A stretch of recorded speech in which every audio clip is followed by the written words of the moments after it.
Hari ini saya akan kembali menyampaikan tentang update data terkait dengan kinerja kesehatan di dalam penanganan COVID-19.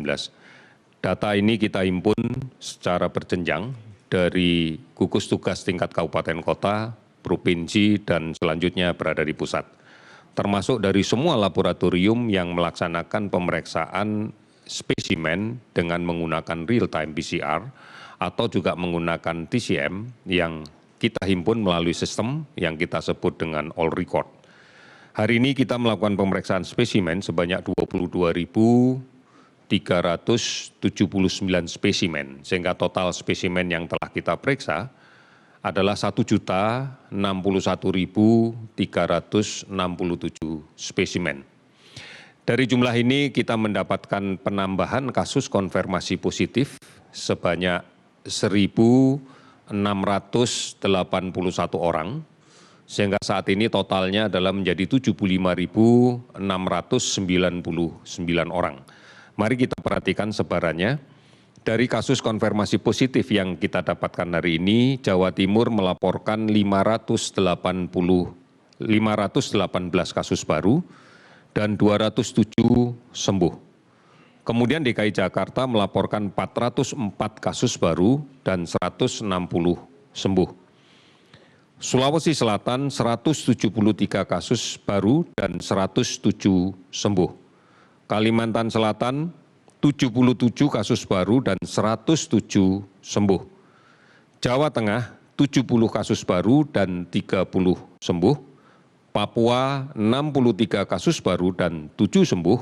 Jawa Barat 50 kasus baru dan 10 sembuh. Kemudian kita lihat secara keseluruhan ada 17 provinsi yang hari ini melaporkan penambahan kasus di bawah 10. Bahkan ada 5 provinsi yang tidak ada kasus baru sama sekali. Di antaranya adalah Bangka Belitung, Jambi, Kalimantan Utara, Sulawesi Tengah, dan Nusa Tenggara Timur. Beberapa daerah melaporkan kasus sembuh yang lebih tinggi dibanding dengan kasus konfirmasi baru, di antaranya Bali, hari ini melaporkan 48 kasus baru, namun ada 59 yang sembuh.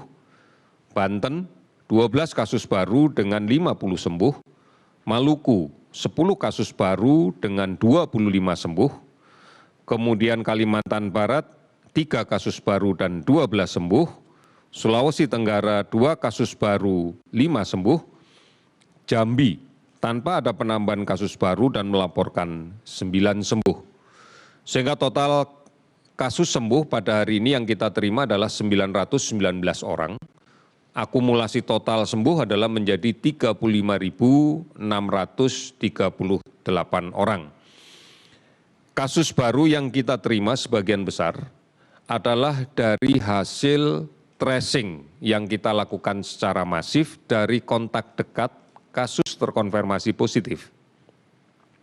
Sehingga secara keseluruhan, sebagian besar kasus baru yang kita dapatkan hari ini adalah kasus baru yang tidak ada indikasi untuk dirawat di rumah sakit. Mereka dengan keluhan sakit yang ringan, bahkan banyak yang merasa tidak sakit, tidak ada keluhan sama sekali.